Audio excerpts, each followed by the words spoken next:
제가 잘못 들은 거 아닌가요? 원리금 탕감이 아닌 변제라면 더 이상 방송을 찍을 이유가 없을 것 같은데요?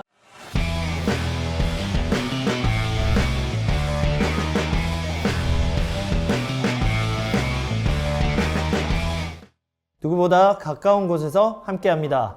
답답한 마음 시원하게 소울! 안녕하십니까, 대표 변호사 이상목입니다. 안녕하세요. 김동민 팀장입니다. 채무를 탕감받는 방법은 여러 가지가 있는데요. 대표적인 게 개인회생 그리고 신용회복위원회 제도가 있습니다. 하지만 어떤 제도가 내 상황에 맞는지 잘 모르는 경우가 많거든요. 이 두 가지 제도는 어떤 차이점이 있는 걸까요, 변호사님? 쉽게 말해 워크아웃은 신용회복위원회가 주체인 반면 개인회생은 법원이 주체입니다. 그리고 개인회생은 모든 채권자가 가능하지만 워크아웃은 협약된 채권자가 가능합니다. 그럼 변호사님이 법원의 입장에서 개인회생을 설명해 주시고 저는 신용회복위원회 입장에서 워크아웃 제도를 설명하도록 하겠습니다. 어떠실까요? 네, 좋습니다. 그러면 각자 이제 설명을 하면 되겠네요. 네.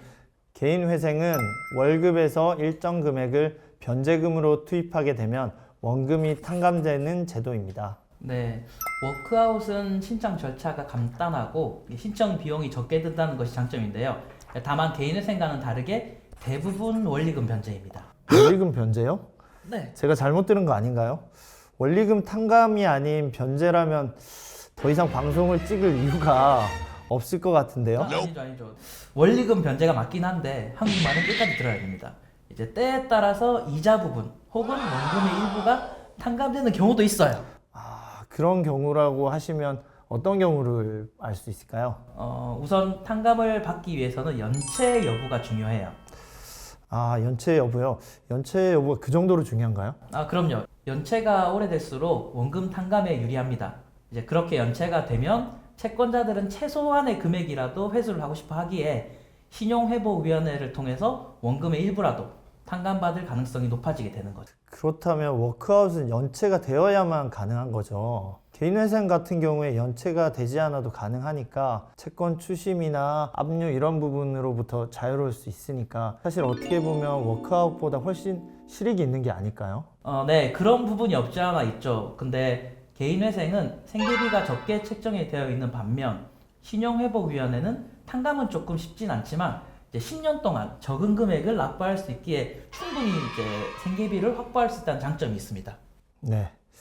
우선 저희가 설명을 드렸는데 내용이 와닿지 않으실 것 같아서 예를 들어서 설명을 드리면 좋을 것 같은데요. 예를 들어 1인이 1억의 채무가 있는데 월 수익이 200만 원인 경우랑 월 수익이 400만 원인 경우로 나누어서 설명을 드리면 좀 더 이해가 편하실 것 같습니다. 400만 원 수입자의 경우부터 말씀을 드릴게요.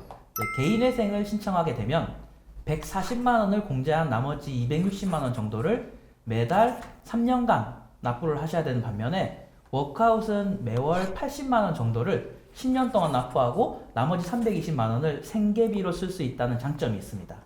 네, 월 400만 원 수익자 같은 경우에 충분한 생활비를 확보하실 수 있겠네요. 저는 월 수익 200만 원인 분을 설명을 드리면 워크아웃 같은 경우에는 매월 80만 원 정도를 10년간 정도 납부를 하셔야 되고요. 개인 회생의 경우에는 60만 원 정도를 3년간 납부하시면 탕감이 됩니다. 훨씬 적은 금액을 탕감하시게 되는 거죠.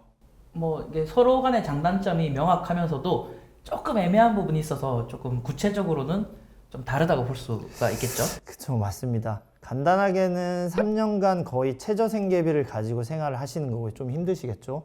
또 그 반대는 충분한 생활비를 확보하시면서 어떻게 보면 좀 10년간 길게 이제 생활을 하셔야 되겠죠. 네, 구체적으로 부양가족 수, 보유 재산, 그리고 연체 여부 등에 따라서 탕감 여부 및 진행 여부 등이 결정되니까요.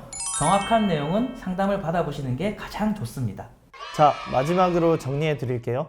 법원에서 진행하는 개인회생과 신용회복위원회에서 진행하는 워크아웃의 큰 차이점은 첫째, 개인 채권자로부터 발생한 채무 조정 여부, 둘째, 채무 연체 여부, 특히 셋째, 원리금을 드라마틱하게 탕감해 주는지, 그리고 마지막으로 변제 기간의 차이입니다. 한마디로 빚이 많고 적음을 떠나서 이제 급여가 적으면 개인회생, 급여가 많으면 신용회복위원회 워크아웃 제도를 신청하시는 게 유리한 거죠. 마지막으로 내가 법원에서 진행하는 개인회생이 유리한지 신용회복위원회에서 제공하는 워크아웃이 유리한지는 개인의 상황에 맞게 판단하시면 됩니다. 판단에 어려움이 있으시다면 저희 소울에서 마음을 다해 성심성의껏 도와드리도록 하겠습니다. 오늘도 이 영상이 여러분께 많은 도움이 되었으면 하는 마음입니다. 감사합니다. 답답한 마음 시원하게 소울! 다음에 또 봐요. 감사합니다.